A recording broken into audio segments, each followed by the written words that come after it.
이렇게 함께 만나게 되어서 참 감사하고요. 옆 사람을 우리가 축복하겠습니다. 잘 오셨습니다. 축복합니다. 잘 오셨습니다. 감사합니다. 지난주에 이어서 예수님을 만난 사람들 시리즈를 두 번째 하게 됩니다. 오늘 제목은 예수님을 만난 자의 변화라는 제목을 지어봤습니다. 함께 따라해 보겠습니다. 예수님을 만난 자의 변화. 예수님을 만난 자의 변화. 우리가 살아가는 데 있어서 누구를 만나느냐 따라서 우리의 삶이 달라지게 되는 것을 보게 됩니다. 어떤 부모님을 만나느냐, 또 어떤 선생님을 만나느냐, 또 어떤 동역자를 만나느냐 따라서 많이 삶이 달라지게 되는 것을 보게 됩니다. 그러나 이 모든 만남 중에서 가장 귀한 만남, 중요한 만남이 있는데 그것은 우리가 말하지 않아도 예수님과의 만남입니다. 예수님을 만나기 전에 비록 지나간 삶의 가운데서 실수가 있고 또 잘못된 길을 걸었다 할지라도 예수님과의 만남 가운데서 만남으로 인해서 그것이 기회가 되고 그것이 새로운 변화의 기회가 되고 회복할 수 있는 기회가 되고 또 올바른 길로 갈 수 있는 예수님과의 만남은 그만큼 중요하다는 사실입니다. 성경에 보면 많은 사람들이 예수님과의 만남을 통해서 그들의 삶이 달라지는 것을 보게 됩니다. 예수로 인해서 그들의 삶이 방향이 달라지고요. 삶의 내용이 달라지고요. 그들의 삶의 가치관이 달라지게 됩니다. 예수님을 만남으로 인해서 그전에 하나님의 형상을 지원받았던 우리의 모습이 잃어버렸던 하나님의 형상의 모습을 되찾기도 합니다. 오늘 이 본문 말씀 가운데서 많은 사람들의 손가락질을 받으면서 외롭고 괴롭게 살아가는 여리고에 있는 한 사람을 예수님께서 이 사람을 만남으로 인해서 변화하는 모습을 보게 됩니다. 예수님이 예루살렘으로 올라가는 길에 여리고로 들렀는데 여리고에 들어간 그 시점이 언제냐? 예수님이 십자가에 돌아가시기 일주일 전이라는 것입니다. 그러니까 그 발걸음이 얼마나 그냥 아무렇게나 가는 발걸음이 아니고 얼마나 중요한 발걸음이었는가 우리는 이걸 이렇게 생각해 볼 수 있었습니다. 중요한 시기 또 마음의 무거운 시기 그런데 이 사람을 만나기 위해서 여리고로 들어간 것입니다. 여리고는 지역적으로 무역과 상업의 중심지였습니다. 그래서 유대인들뿐만 아니라 이방인들이 많이 붐비기 때문에 상업이 활성화하기 때문에 거기에서 거래되는 많은 무역들 중에서 세금이 특별히 많이 거두는 지역이 바로 여리고였습니다. 그런데 삭개오는 이 삭개오 여리고에 있는 삭개오는 세리인데 예수님께서 여리고로 지나가신다는 소문을 듣고 그를 만나기 위해서 그 과정들을 보게 됩니다. 삭개오는 누구입니까? 오늘 2절 말씀에 이렇게 나오고 있습니다. 삭개오라 이름하는 자가 있으니 그 다음에 삭개오는 누구인가요? 그 다음에 세리장이요 또한 부자라 이렇게 말하고 있습니다. 세리장이다. 그 다음에 부자라. 오늘 말하면 세리라고 말하는데 세금을 거두는 사람. 그런데 이 사람은 세금을 거두는 사람이 아니라 장이에요. 그러니까 오늘 말하면 세무서장 정도 되겠죠. 이 사람은요 성공한 사람이에요. 또 부자라고 했습니다. 삭개오는 로마 사람이 아니었습니다. 유대 사람이지만은 당시의 엘리트이고 또 부와 권력을 가진 그런 사람이었습니다. 여러분 삭개오의 이름의 뜻을 혹시 아시나요? 삭개오의 이름의 뜻은요 순결하다는 뜻이에요. 의롭다는 뜻이에요. 그 이름은 누가 지어주었을까요? 부모님이 지어줬을 거예요. 출산하고 난 뒤에 이 아들 할례를 받고 할례 전에 이 아들의 이름을 졌는데 조상의 믿음의 조상을 따라서 너는 이렇게 의롭게 살아라. 정말 진실하게 살아라. 이렇게 이름을 주었고 삭개오라는 어떤 순결하다는 의롭다는 이름을 지어줬지만 실제의 삶은 이름과 같이 살지 못하고 다른 삶을 사는 것입니다. 많은 사람들이 삭개오의 이름을 부를 때마다 속으로는 아마 그렇게 빈정거렸을 거예요. 야, 너 이름이 의롭다고 했는데 무슨 의로운가? 순결하다고 그랬는데 뭐가 순결하니? 너의 삶을 봐봐. 아무리 좋은 이름을 가졌어도 그 이름이 그 사람의 인생을 변화시켜 주지 못합니다. 삭개오의 핸디캡이 또 하나 있죠. 키가 작다는 것입니다. 키가 작기 때문에 사람들의 편견과 또 무시 속에서 살았기 때문에 많은 상처도 있었을 것입니다. 그래서 삭개오는 이런 또 세리라는 것 가운데서 많은 사람들이 세리라는 직업이 무엇일까요? 로마의 식민지 가운데 있었기 때문에 세리는 누가 임명하냐면 로마의 관리니까 로마의 정부가 임명을 하는 거예요. 그런데 그 하는 일이 무엇입니까? 자기들 동포들을 세금을 거두어 가지고 로마에 바치는 거예요. 바치고 나머지 많은 부분들을 자기가 하는 것입니다. 그러니까 같은 동포로서의 세리장 이 삭개오를 바라보는 눈은 야, 저 매국노와 같은, 쉽게 말하면 일제시대에 우리나라 그런 사람들이 있었잖아요. 매국노와 같은 사람들이기 때문에 손가락질을 당하는 그런 사람이었습니다. 근데 이 키가 작고 또 사람들에게 무시를 당하는 것 가운데 있지만은 그의 자라는 그 환경 가운데 있었지만 이 사람은 많은 사람들에게 무시당한 이것들을 더 극복하기 위해서 이를 악물고 살았을 것입니다. 그래서 내가 성공해야 되겠다. 나를 무시하는 사람들을 내가 눌러야 되겠다는 그런 마음을 가지고 아주 부지런하게 정말 이를 악물고 살았습니다. 그래서 많은 부를 누리고 권력을 누렸지만은 그러나 그 마음 속에는 열등감도 있고요, 상처도 있고요, 아픔도 있었을 것입니다. 돈은 많았지만은 손가락질 당하는 같은 동포로서의 사람들이 있었잖아요. 사람들에게 인정하기 위해서 성공해야 되겠다는 그 생각을 해가지고 수단과 방법을 가리지 않았습니다. 세리장까지 되기 위해서는요, 제가 생각할 때는 그렇습니다. 세리도 어렵지만은 세리장까지 되기 위해서는 로마의 권력과 뭔가 결탁이 있지 않았을까요? 뭔가 갖다 바치는 것이 있지 않았을까요? 가만히 있어서 세리장이 될까요? 뭔가 성적이 좋으니까 세리장이라도 시켜줬죠. 그러니까 그만큼 세리장이 되기까지는 동포들에게는 더 많은 핍박과 더 많은 고통을 주었다는 것을 우리는 생각할 수 있습니다. 돈은 모았고 권력은 있었지만은 높은 자리에 올라갔지만은 그 마음속에 참된 평화가 없고 기쁨도 없고 오히려 점점 고독해지는 이 삭개오의 모습, 내면의 모습을 우리는 읽을 수 있을 것입니다. 돈이 많고 권력이 있으면 행복할 줄 알았지만은 행복하지 못하고 그 마음속에 공허합니다. 살아갈수록 마음이 허전합니다. 사람들은 삭개오 앞에서는 굽신거리고 정말 웃음을 띠고 미소를 띠고 엎드리고 절을 하고 인사를 하고 있지만은 돌아서면 저 인간 왜 저렇게 살아가야 되는 건가 욕하는 소리가 있다는 것도 삭개오도 아마 알고 있을 거예요.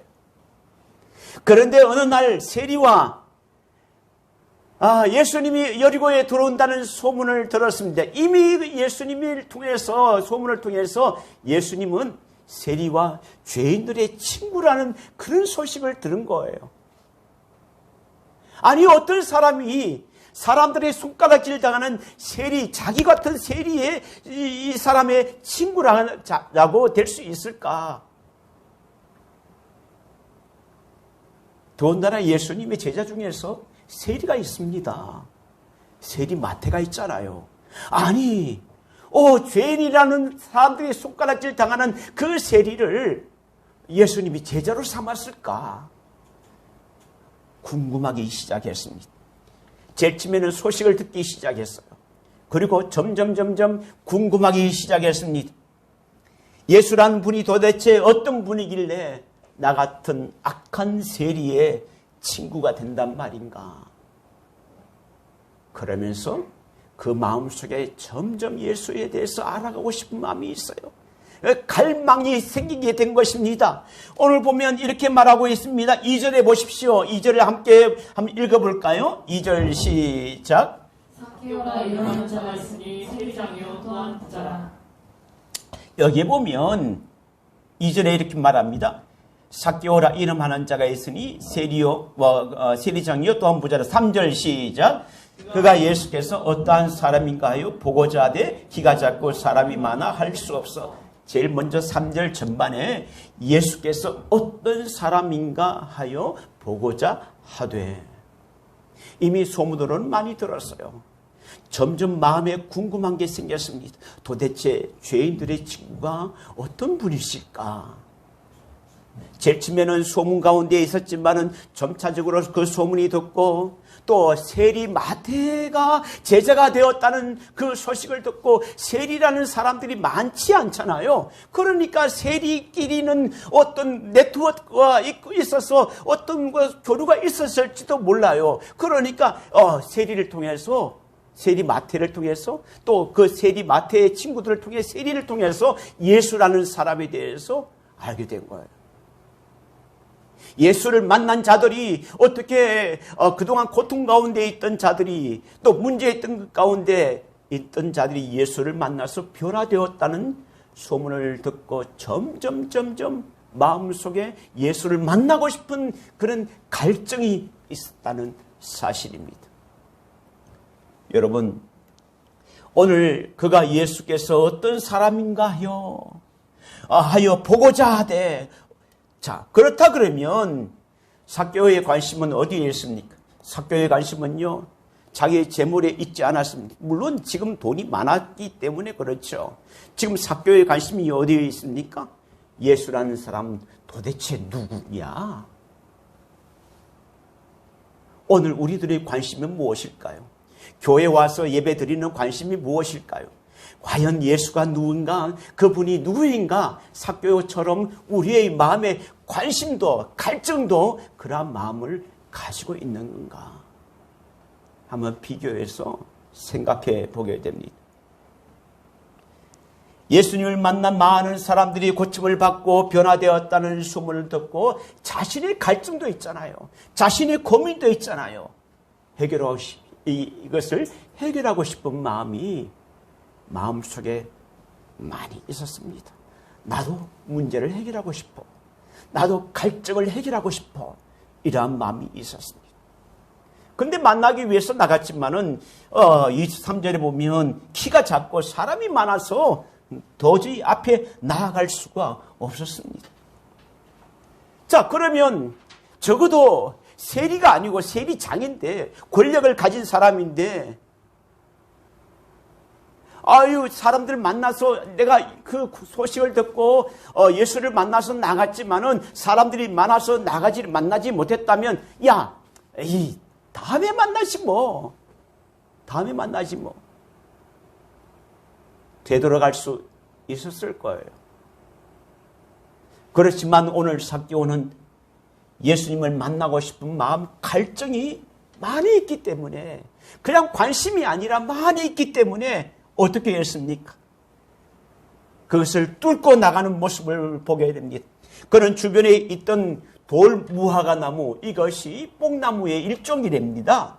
뽕나무 위로 올라갔습니다. 왜 올라갔을까요? 열매를 따로 올라간 것이 아니에요. 삭개오가 뽕나무로 올라갔을 때 주변의 사람들이 시선이 없었을까요? 야, 저 세리장인데 저 사람 키가 작아서 많은 사람들이 뚫고 가지 못했구나. 그런데 그게 올라갔구나. 야, 저게 어린아이와 같이 무슨 저렇게 올라갔을까? 다른 사람의 시선도 개의치 않았습니다. 창피함도 무릅쓰고 있었습니다. 신분이 높은 삭개오, 여리고 성의 권력자인 이 삭개오, 사람들의 시선이나 체면도 생각하지 않았습니다. 왜요? 예수님을 꼭 보고 싶은 마음, 그 마음속에 갈증이 계속 그 마음속에 있기 때문에 주님을 만나기 위해서 내가 나아갔지만은 한계가 있다면 그 한계를 뚫고 나가는 그 삭개오는 더 용기가 있었다는 사실을 우리가 볼 수 있습니다. 자, 뽕나무 위에 올라가는 것. 자, 그런데 예수님께서 그것을 보고 다가가서 속히 내려오라. 내가 오늘 너희 집에 유하여야겠다. 예수님께서 속히 내려오라. 그럴 때에 삭개오의 반응을 한번 보실까요? 6절 한번 보시겠습니다. 시작. 급히 내려와 즐거워하며 영접하고. 자, 예수님께서 삭개오에게 속히 내려오라 그랬더니 삭개오는 급히 내려왔다라고 말하고 있습니다. 속히라는 말과 급히라는 말은 같은 의미죠. 그러니까 삭개오의 즉각적인 행동을 우리는 볼 수 있습니다. 급히 내려와. 삭개오는 체면을 생각하면 올라가지 않았을 거예요. 우리도 예수를 믿는 것 가운데서 때로는 체면을 생각하면, 다른 사람의 시선을 생각하면 우리는 이렇게 하지 않았습니다. 어떤 때는요, 자연스럽게 찬양 가는 것 가운데도 우리 두 분이서 참 찬양, 전사님 박수 치면서 하는데, 어떤 때는 찬양을 하는데 자기도 모르게 손을 올리잖아요. 근데 뭔가 어색해요. 사람의 시선도 있어요. 박수 치는 것도 마찬가지예요. 왜 내가 이렇게 할까? 그런데 때로는 그것을, 어떤 그런 과정, 이 시선을 뛰어넘으면 나에게 더 주시는 은혜가 있다는 사실을 아는 사람들은 그렇게도 할 수 있어요. 저는 그렇게 생각을 합니다. 자, 급히 내려와 즉각적인 반응합니다. 삭개오는 거기서 끝나지 않았습니다. 뭐라고 되어 있냐면 즐거워하고 영접하거늘. 즐거워하고 영접한다고 했어요. 그런데 여기가 좀 이상하지 않나요? 왜냐하면 삭개오는 관리입니다. 누가 임명합니까? 로마 정부에서 임명해요. 그런데 예수님은 어떤 사람입니까? 지금 예수님은 일주일 후면 십자가에 달리실 분인데, 유월절을 기념하기 위해서 예루살렘으로 가는 길인데 많은 사람들이 몰려 있습니다. 예루살렘 입성할 때 사람들이 뭐라 했습니까? 예루살렘 왕이 오셨다고 그랬어요. 이스라엘 백성들은 어떤 왕을 기대하고 있냐? 우리가 지금 로마의 식민지 가운데 있는데 우리를 해방시켜 주실 왕이 오셨다라고 말하고 있습니다. 이때도 마찬가지예요. 많은 유대인들은 지금 예수님을 왕으로 생각하고 우리를 해방시켜 주실 자로 생각하고 있는 거예요. 그러니까 많이 몰려 있어요. 그러면 오늘날로 말하면 예수는 로마에 주목할 관심 대상자, 아주 주목할 사람이에요. 그 뒤에 스파이가 있어서 예수님의 동작을 일일이 체크할지도 몰라요. 그렇다면 로마의 정부의 관리인 삭개오가 예수님을 영접했다는 이 사실은 쉬운 일이 아닙니다. 쉬운 일이 아니에요.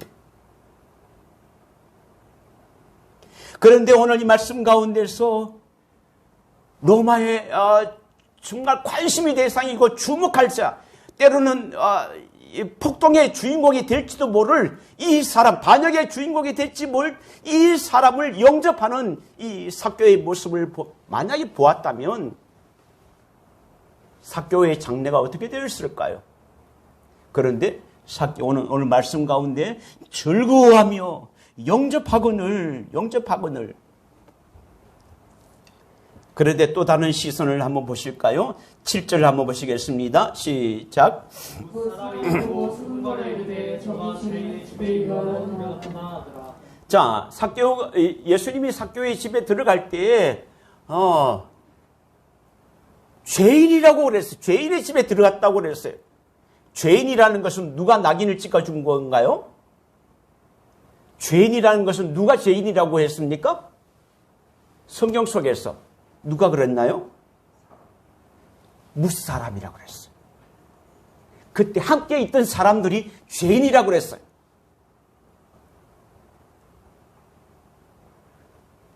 여러분, 바리새인의 뜻이 무엇인지 아세요? 바리새인은요, 분별한 자, 구별되었다는 뜻이거든요. 분별되었다. 우리는 그 참 이름은 뜻은 참 좋습니다. 우리가 세속적인 사람들과 다르게 우리는 정말 말씀대로 살아야 되겠다. 우리는 저들과 달라라고 하는 그런 사람들인데, 그런 사람들이 세리를 보고 저 죄인이라고 그랬어요. 죄인이라고 그랬어요. 그런데 오늘 말씀 가운데 보면 무슨 사람들이 보고 수군거려 저가 죄인의 집에 유하로 들어갔다. 죄인의 집에 들어갔다. 이렇게 말하고 있습니다. 당시 죄인들은 누구냐 하면 사람들이 세리를 죄인들이라고 그랬고요. 창기를 죄인들이라고 그랬고요. 또 여기와 같이 살인자나 도둑이나 이 도덕적인 사람들을 죄인이라고 했지만은 누가 죄인이라고 했는가? 근데 예수님은 오늘 그 말씀 가운데 사람들의 생각이 뭐냐면, 예수님의 생각은 뭐냐? 10절에 보면 이렇게 말하고 있습니다. 인자가 온 것은 잃어버린 자를 찾아 구원하려 함이로다. 그렇다면 잃어버린 자가 세리밖에 없었을까요? 누가 누구를 정죄하나요? 우리가 살아가면서 우리는 예수를 믿었다고 때로는 다른 사람을 바리새인과 같이 우리는 다른 사람을 정죄하게 됩니다. 저 사람은 안 돼. 저 사람은 저렇게 하면 안 되지. 오늘 이 시선 가운데 우리가 그것을 생각해 볼 수 있습니다. 세리는요, 죄인이기 때문에, 죄인으로 되기 때문에 법정에 가서도 정인의 역할을 못한대요. 예배자로서도 들어갈 수가 없대요. 그런데 이 사람들이 죄인이라고 생각했던 이 삭개오가 예수님을 만나고 난 뒤에 변화되는 모습을 보게 됩니다. 다른 사람의 손가락질 당하고 비난당했던 이 삭개오가 예수님을 만나서 어떻게 변했는가? 돈을 사랑하고 아끼던 삭개오는 예수님을 영접하고 난 뒤에 조금도 머뭇거리지 않고 즉각적인 행동을 하는 것을 보게 됩니다. 8절 말씀을 한번 읽어보겠습니다. 8절 시작. 삭개오가 서서 주께 여쭤오되 주여 주옵소서 내 소유의 절반을 가난한 자들에게 주겠사오며 만일 누구의 것을 크게 빼앗은 일이 있으면 대각절이나 갚겠나이다. 삭개오가 지금까지 가장 소중하게 생각했던 것이 무엇일까요? 재물입니다. 그런데요, 8절에 보면 삭개오가 가장 중요하게 생각했던 것들, 예수를 만나고 난 뒤에 어떻게 변화되었냐? 삭개오가 서서 주께 여짜오되 주여 보시옵소서 내 소유의 절반을 가난한 자들에게 나누어주라. 이제 내게 가장 중요한 것은 재물이 아니다라는 거예요. 그 선언을 하는 것입니다. 내가 주님을 만나고 난 뒤에 내가 우선순위의 순위가 바뀌었습니다. 가장 중요한 것은 재물이 아닙니다라고 선포하는 것입니다. 내 소유의 절반을 가난한 자들에게 주겠사오며 또 만일 누구의 것을 속여 빼앗은 일이 있으면 내 갑절이나 갚겠나이다. 제가 여러분 어릴 때부터 많이 들었던 이 본문을 하면서 뭔가 또 새로운 것들을 찾기 위해서 주석을 찾기도 하고 또 바이블 렉서 보기도 하고 이렇게 다 찾아봤습니다. 그런데요, 또 중요한 것을 하나 발견한 게 있는데 오늘 본문 말씀 가운데서 내 소유의 절반을 가난한 자들에게 주겠사오며 가난한 자들에게 주겠다고 그랬어요. 또 누구의 것을 속여 빼앗은 일이 있으면 내 갑절이나 어떻게 하겠다고요? 내 갑절이나 어떻게 하겠다고요? 갚겠다고 그랬어요. 자, 그러면 주겠다라는 것과 갚겠다라는 시제가 뭘까요? 시제. 과거일까요? 현재일까요? 미래일까요? 어떨까요? 여기서 말하는 시제가 어느 시제일까요? 우리는 생각합니다. 나 앞으로 그렇게 갚을 거야. 나 앞으로 가난한 사람들에게 나는 줄 거야 라고 말하는 것이 아니라 여기가 현재 시제라고 그러더라고요. 현재 시제라는 거예요. 내가 지금 당장 하겠다. 또 어떤 그 신학자들은 이것을 가지고 습관적인 현재 시제래요. 습관적인 현재 시제. 그러니까 이 사람의 생활이 그렇게 가난한 자들에게 주어왔다는 것입니다. 저는 거기까지는 모르겠지만은 그러나 이것이 과거가 아니고 미래가 아니고 지금 현재라는 시제를 말한다고 그러면 저는 이 다음에 일어나는 삭개오의 행동이 어떤 일들이 일어났을 것인가 우리가 추측을 할 수 있습니다. 그것은 뭐냐? 창고의 문을 열었습니다. 재물이 있는 것을, 양식이 있는 문을 열어서 가난한 자들에게 주었어요. 아마 그때 여리고 지역의 이 소식은 아주 빅뉴스, 아주 톱 뉴스가 되었을 것입니다. 삭개오의 집에 가면 우리가 가난한 자들 가봐. 그러면 우리가 재물을 얻을 수 있어. 양식을 얻을 수 있어. 그렇게 하면서 가난한 자들이 몰려왔을 것입니다. 그렇게 말하면서 오늘 사람들이 대화를 나눕니다. 아니, 그렇게 돈을 중요하게 여겼던 삭개오가 왜 갑자기 마음이 변했지? 예수라는 사람을 만나서 그래. 아니, 예수를 만나는데 왜 그 사람이 변했을까? 그러면서 어떤 사람이 옆 사람에게는 이렇게 말합니다. 너도 예수를 한번 만나봐봐. 너도 변해야 될 거 아니야. 그러지 않았을까요? 만약에 그런 일들이 있었다면 그건 우리가 예측을 할 수 있어요. 만약에 가난한 자들에게 자기의 양식들을 재산을 절반이나 나눠주는 것 가운데서 한 사람에게 주지 않고 많은 사람들에게 줄 거 아니에요. 그런 생각을 할 수 있습니다. 그래서 많은 사람들이 삭개오의 집을 향해서 몰려옵니다. 그럴 때에 예수님께서 삭개오에게 말씀하시는 것이 9절 말씀이에요. 9절 한번 읽어보겠습니다. 시작.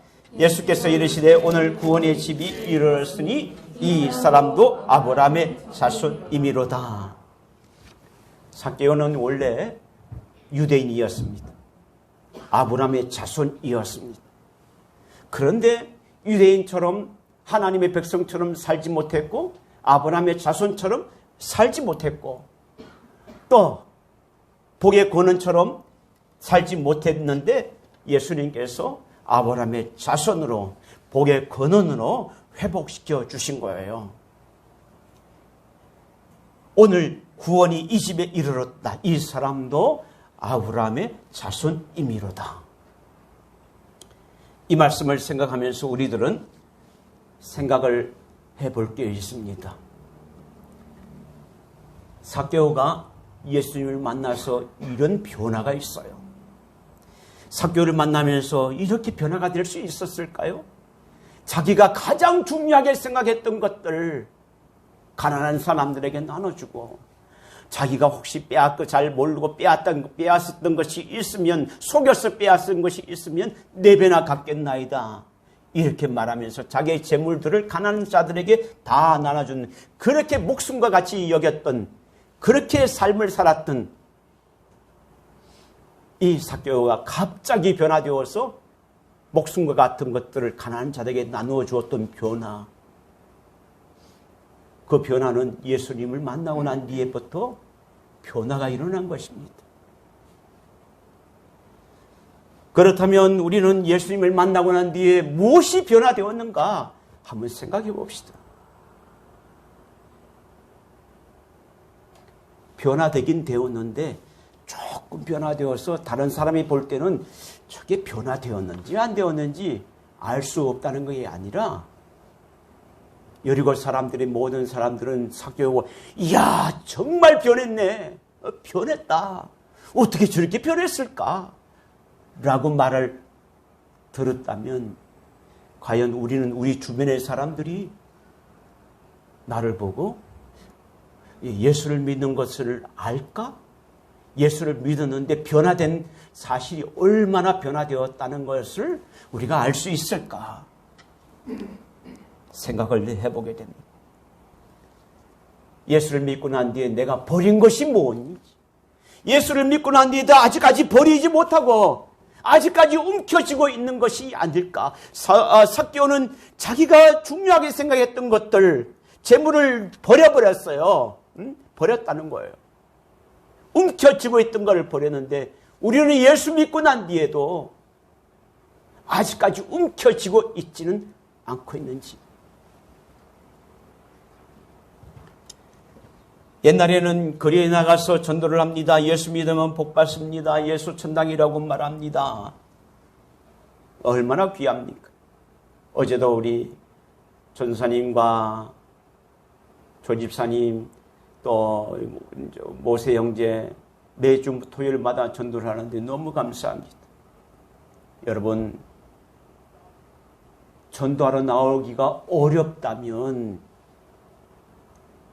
여러분의 삶에서 전도할 수 있어요. 여러분의 삶에서. 그것은 우리의 삶에서 전해지는 말과 우리의 삶에서 전해지는 행동이 그리스도의 향기를 드러내는 그러한 것이 있다면 그것이 예수를 만난 자의 변화를 전해줄 수 있다면 그것이 바로 복된 전도라는 것입니다. 우리가 잘 알고 있는 베드로전서, 제가 이걸 말씀을 못 드렸군요. 예수님께서 예루살렘에 가기 위해서 사마리아에서 여리고로 가는데 예루살렘으로 유월절을 지키기 위해서 가셔야 되는데 왜 하필이면 일로 갔을까? 여기도 가고 다른 길로 갈 수 있는데도 예수님은 만나기 위해서 만나고 싶어 하는 거예요. 자, 그런데 그 다음에 말씀이 베드로전서 2장 9절을 같이 읽어보겠습니다. 시작. 너희는 택하신 족속이요 왕같은 두 사람들이요 거룩한 나라요 그의 소유된 백성이니 이는 너희를 어두운 데서 불러내어 그의 기이한 빛에 들어가게 하신 자의 아름다운 법을 선전하게 하려 하시니라. 제가 왜 빨간 걸 표시를 했냐면 하나님이 우리를 택하시고 우리를 왕같은 제사장으로 심으시고 예배자로 심으시고 하신 것이 뭐냐? 이는 너희를 어두운 데서 불러내었다는 거예요. 왜? 아름다운 덕을 선포하기 위해서, 선전하기 위해서라는 것입니다. 예수님을 만나서 변화된 사람은 아름다운 덕을 전할 수 있어야 됩니다. 내 말로 통해서, 행동을 통해서. 예수님은 뽕나무에 있는 삭개오에게 하시는 말씀처럼 오늘 우리에게도 그 말씀이 우리에게도 주시는 말씀이 있습니다. 내려오라. 내가 너에게 들어가야 되겠다. 내가 너와 함께 하겠다. 너의 마음의 중심에 나를 영접해라. 삭개오가 즐겁게 영접하거늘 그 말씀이 있는데 내가 너희 안에 거하고 싶다. 내가 너로 통해서 일하고 싶다. 주님의 음성이 오늘 우리에게 주시는 것입니다. 예수님을 만난 후 진정한 복을 발견한 삭개오는 이기적인 삶, 물질적인 삶을 버리고 나누는 삶을 살게 됩니다. 복음의 사람은요, 가치관이 변하기 때문에 그 삶이 달라져요. 이웃을 향한 사랑의 마음이 있습니다. 예수 믿는 우리들에게도 삭개오에게 나타나는 그런 변화, 예수 만난 자의 변화가 우리에게도 있기를 원합니다. 인자가 온 것은 잃어버린 자를 구원하려 함이라. 삭개오는 하나님이 잃어버린 자의 위치에 있었어요. 그런데 이제는 다시 회복된 것을 보게 됩니다. 예수 만난 자의 변화, 예수 만난 자의 변화. 오늘 이 변화도 저와 여러분에게 더욱더 뚜렷한 변화 있기를 예수님의 이름으로 축원합니다. 기도하시겠습니다. 주님 감사합니다. 우리를 성도라고 말합니다. 거룩한 백성입니다. 그러나 성도의 이름만 가지고는 안 됩니다. 때로는 우리는 직분자로 세우셨습니다. 직분이 우리를 거룩하게 하는 것도 아닙니다. 삭개오가 예수님을 만나 변화되었듯이 우리도 예수님을 만나야 변화될 수 있습니다. 주님과의 만남이 우리의 인격과 삶을 변화시킵니다. 왜냐하면 주님 안에 생명의 능력이 충만하기 때문에 그렇습니다. 주님,